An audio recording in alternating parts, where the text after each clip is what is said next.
Hello and welcome to this week's edition of This Week in Agriculture, a presentation of the Ministry of Agriculture's Communications Unit. I'm Christopher Holder. On this week's presentation, we bring you highlights of Minister Mustafa's activities as he got right to work after being reappointed to the post of Minister of Agriculture after his sterling performance at the helm of this important sector over the last 5 years. Minister Mustafa hit the ground running with a series of engagements.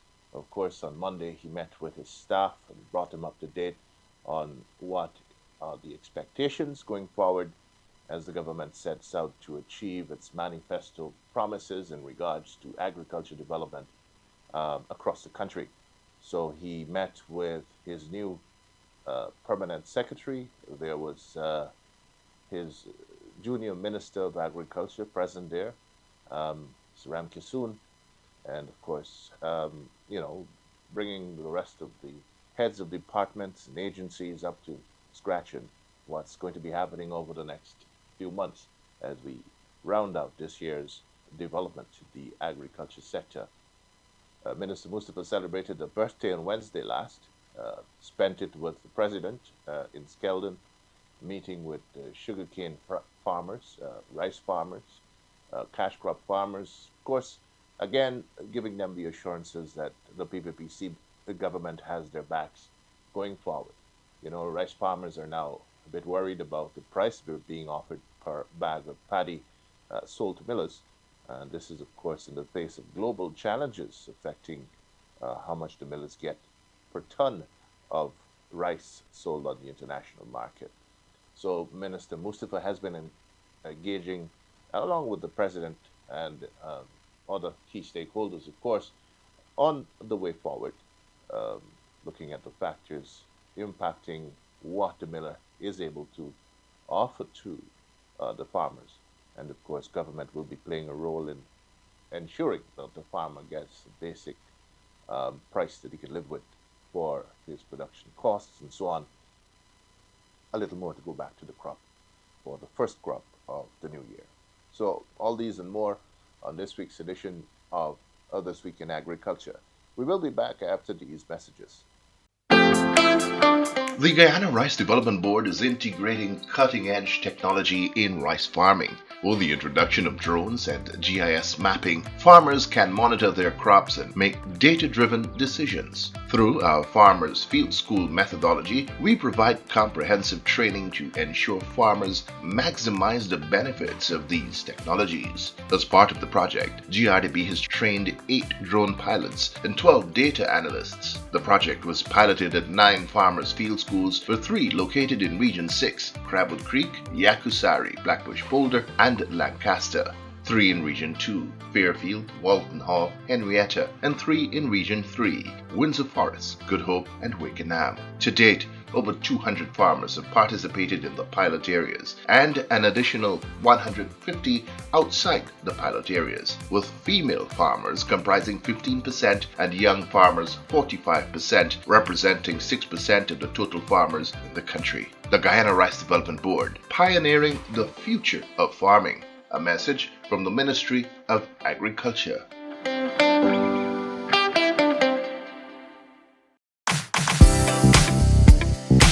Farmers, did you know that registering with the Ministry of Agriculture helps shape the future of agriculture in our country? Your registration provides critical data on crop types, farming activities, and regional needs, guiding the development of effective agricultural strategies. Plus, it strengthens market access by ensuring your products meet international standards, opening doors to new opportunities. Register now and be part of the data-driven agricultural revolution. Contact the Ministry of Agriculture Extension Officer in your area and become a registered farmer. A message from the Ministry of Agriculture. Guyana's government is committed to involving youth in agriculture through innovative initiatives like the Agriculture Innovative and Entrepreneurship Program. Launched in 2021, this program introduces youth to climate-smart techniques and high-value crop production. Over 300 shade houses have been constructed, empowering young people to grow crops like carrots, broccoli, and cauliflower. In 2023, Guyana expanded hydroponics farming, engaging over 300 youths in cultivating diverse crops from local and regional markets. Promoting agricultural science in secondary schools is also key. Investments in school farms, shade houses, and resources like chickens and aquaponics training enhance agricultural education. Through these initiatives, the government ensures youth are at the forefront of agricultural development. Join us in building a sustainable and prosperous future in agriculture. A message from the Ministry of Agriculture.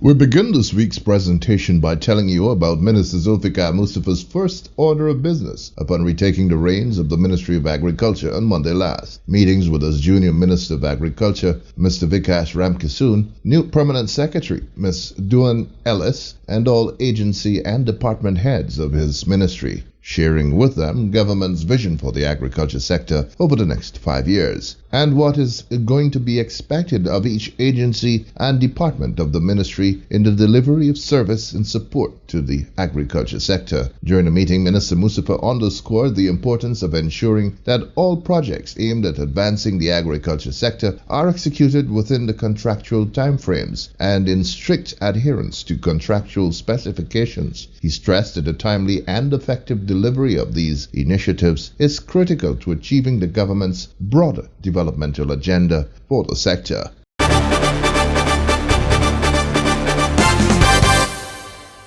On Tuesday, Agriculture Minister Zulfikar Mustafa met with Mr. Carlos Alfaro, charge d'affaires of the Embassy of the Argentine Republic, to discuss areas of international cooperation in agriculture. The discussions highlighted the long-standing diplomatic relations between Guyana and Argentina, with both officials expressing an interest in exploring opportunities for technical collaboration to advance key agricultural sectors in Guyana. Minister Mustafa also sought Argentina's support in examining potential markets for Guyana's rice.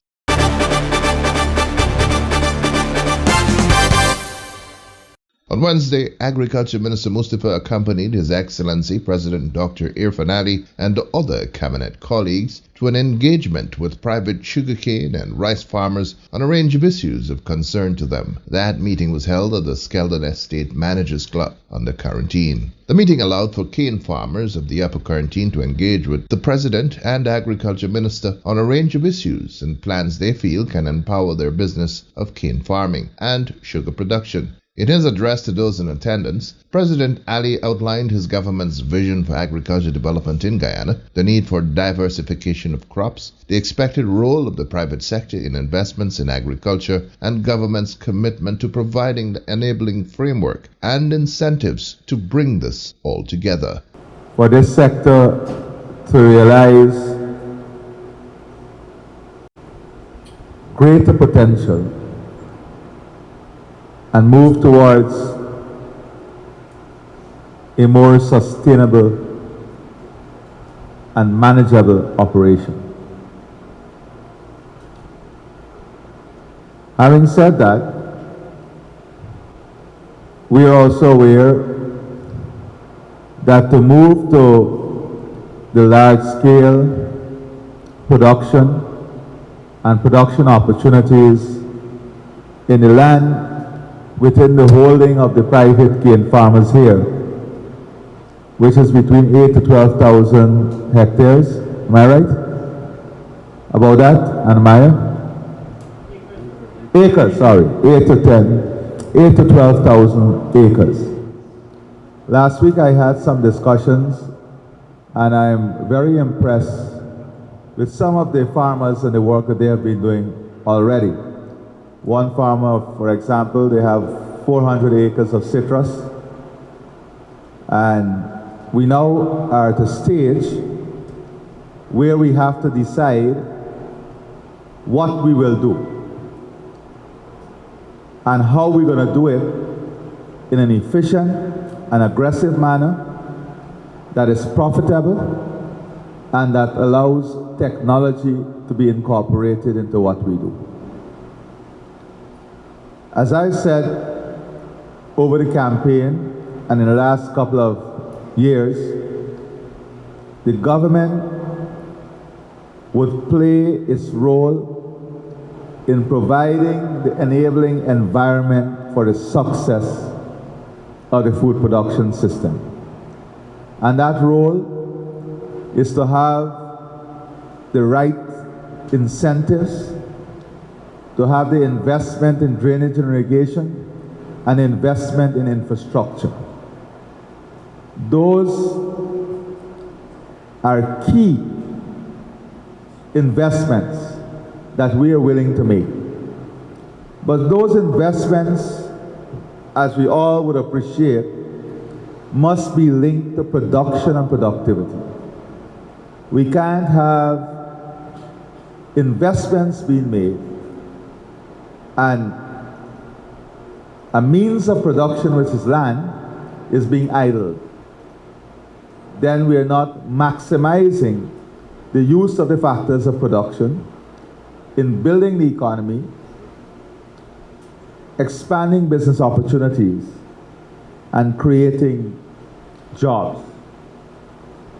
So I'm in conversation with the state of Roraima and with DR. Today we have one of the specialists out of Roraima and a leader in the chambers, the business chambers, who have been working with us on accelerating the transfer with us. And I want her to stand because I want the farmers to know her and to work with her. We also have a team from the DR that will come in. There's a conversation between the ministers. Right, there's a conversation between the ministers and a team from DR in bringing in the technology for co-investment opportunities. And for a matter of fact, in the Pomeroon, there is a massive project that is about to be launched with the revival of the cocoa industry in the Pomeroon area.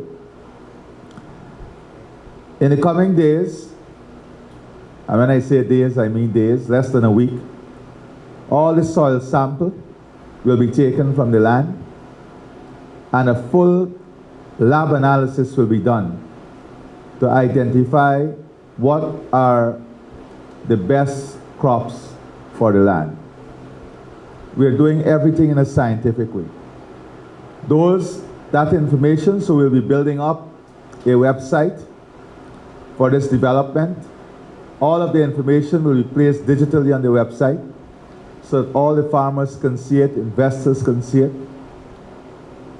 And then we want a representative group of the cane farmers to work with the Ministry of Agriculture on defining the path that would lead us to full-scale production in a year. That's planting out. When I say full-scale production, planting out of whatever area of land you want to be planted. There are some options before us. I've had discussions with Demerara Distillers Limited, DDL, and we have to appreciate that whatever we do must be linked to markets. And we have to engage those who have access to the markets. DDL said to me that they're willing to invest in a full juice plant here in Skeldon once we agree that we're going to plant the citrus and other foods. So that is a decision we have to make. And they have said to me that they can have that juice plant fully operational between 8 to 12 months. Their juice plant, fully operational. So whatever we do, we have to bring the technology and the plants. Speaking to Roraima, they said that they have plants. We have plants that can go into production, that is orange citrus, within 18 months. 18 months. So we can get to production. And some of the farmers got to production in 2 years, right? That is what you told me, 2 years. From the 400 acres of citrus. The other opportunity is that we have two proposals for the re-establishment of a sugar factory. So we have those proposals that came in. We are having some more detailed discussions. One investor has said that they are firm in re-establishing the factory, but that will necessitate a discussion with the farmers to arrive at a long-term pricing mechanism. Because these investments require, and I'll be frank with you, a long-term pricing mechanism, because the investors have to justify their investment over a long term. So we'll have to have a discussion on how we come up with a pricing mechanism. But the type of infrastructure that will be required from the government will cost billions of dollars in terms of infrastructure. And you know this. You've started some of this. The third option that has been presented to us, and we have one large-scale investor already looking at it, is that of coconut, and to see the viability, because the coconut market is also expanding. We have 3,000 acres of new coconut plantation in Region 2 especially. So that's another opportunity. The folks from Roraima are going to do this soil sample to see whether coffee can be viable. So they will be doing that. From the latest research, I think they went in 24 months to production. 2 years, right? In 2 years in Roraima, they went with one variety of coffee from planting to production. So that's another opportunity.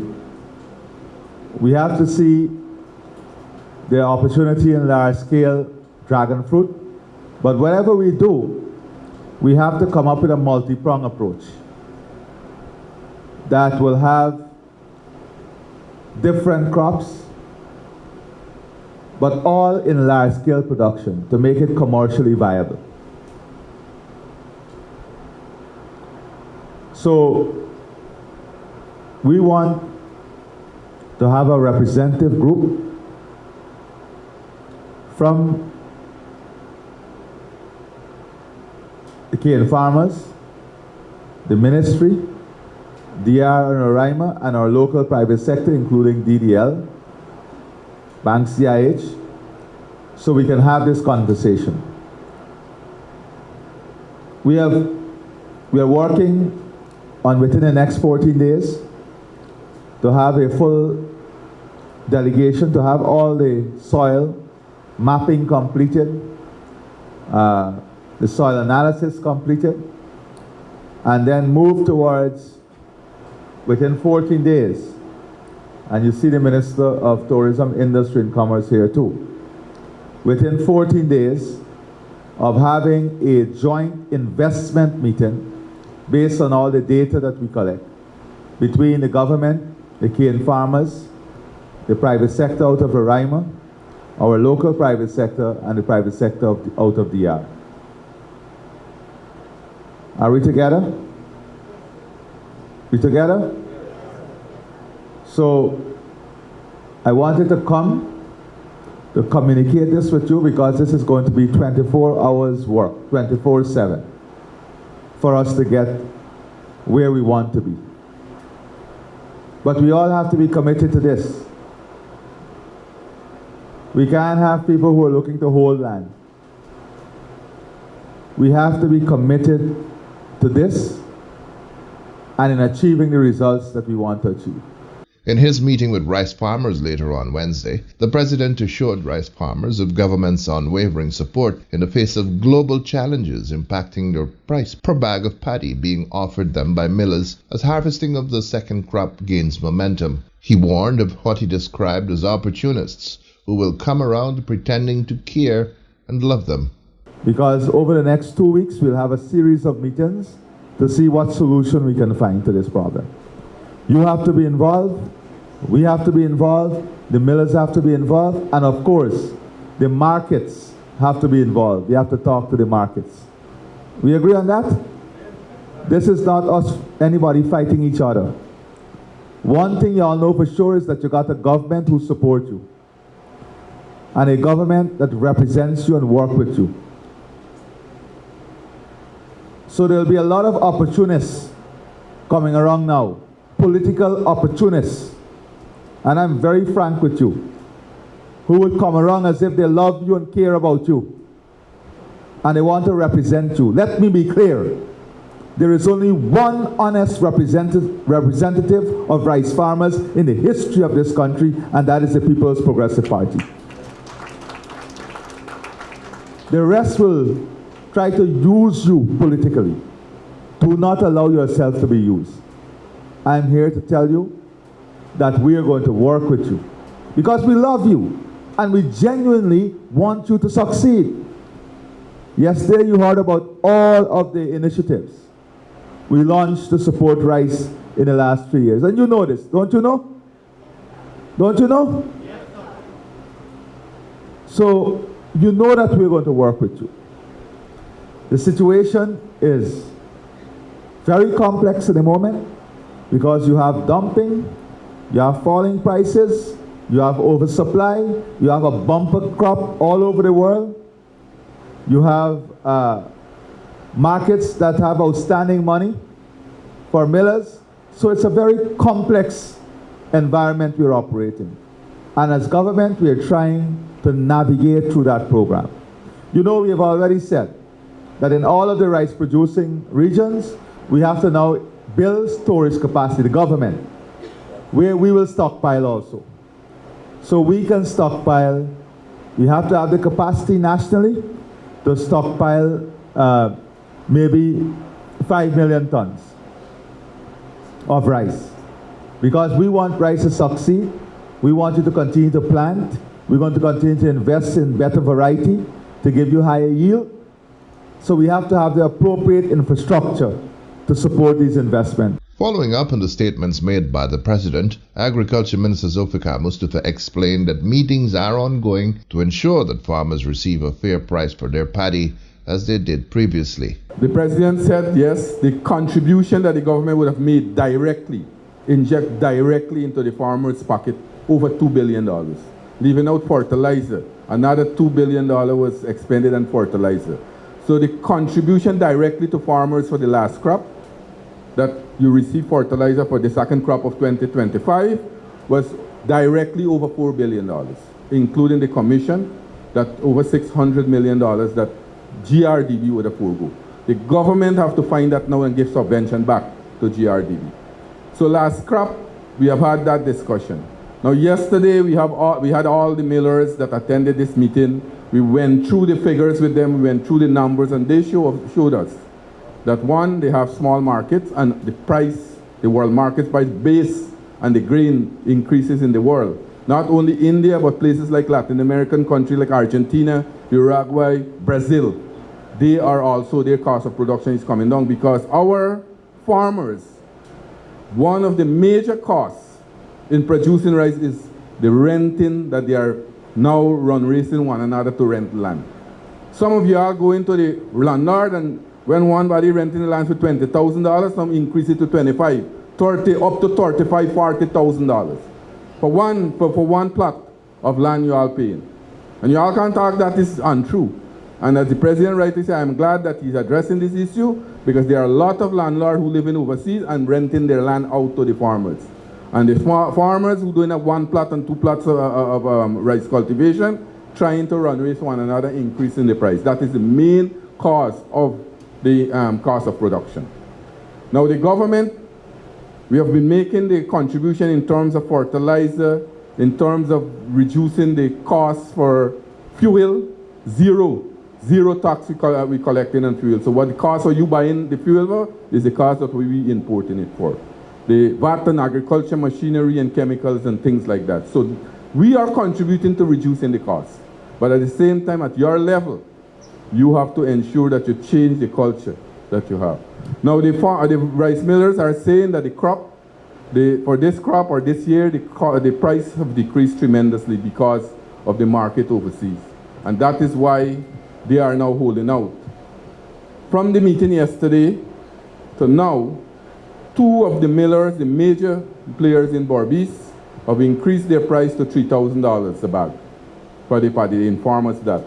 And we will continue to meet with them, as the President rightly said at his press conference, that the meeting was adjourned. We'll continue up to this morning on our way coming up there. Minister Ashley Singh and myself, we were talking to the rice miller again to go back to that price that we had, or increase the price. So this is a work in progress. We are continuing to meet with them. The government is very concerned, as I said. The government wants you all to have maximum price for the paddy, right? Maximum price. That is why we are doing all these things. We are continuing the negotiation. The President was briefed and he instructed us, both of us, to ensure that we have meeting regularly with the miller to see what we can do. And that will continue. So as it stands now, in Region 6, two of the main mill are the Hack group of company. They are paying $3,000. I understand Nanpasad is still paying less than that. But then also the farmers, some of the farmers got contract with these mills. And I raised it yesterday with the millers and say that farmers should have the freedom to sell their paddy at any mill that is paying the highest price. We should not tie down, you should not tie down yourself with a particular mill that when you reap your crop, you have to carry your paddy there. They agree with us to a certain extent, right, Ashley, when we spoke to them about it. So we have to continue to do that. But you should have a right to sell your paddy at the mill that paying the highest price. So that will continue the discussion. As I said, we have some movements yesterday up to $3,000, and we will continue to see what more we can have. Those conversations with millers have continued over the weekend.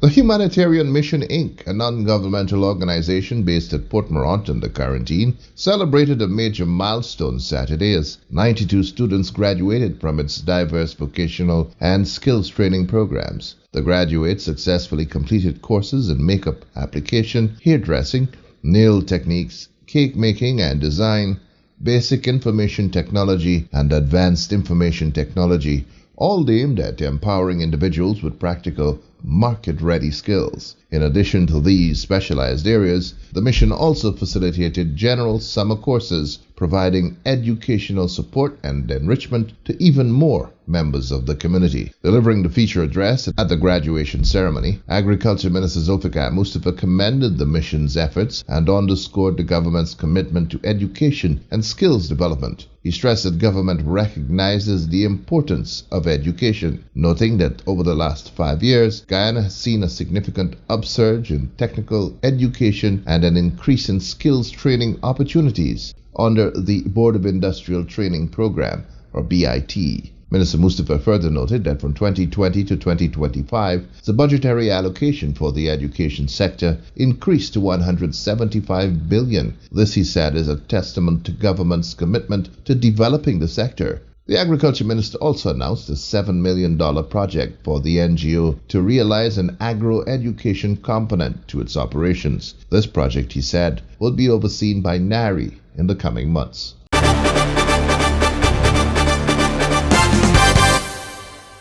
Well, that's all the time we have on this week's edition of This Week in Agriculture, a presentation of the communication units of the Ministry of Agriculture. I'm Christopher Holder. Until next time then, be good to yourselves and to each other.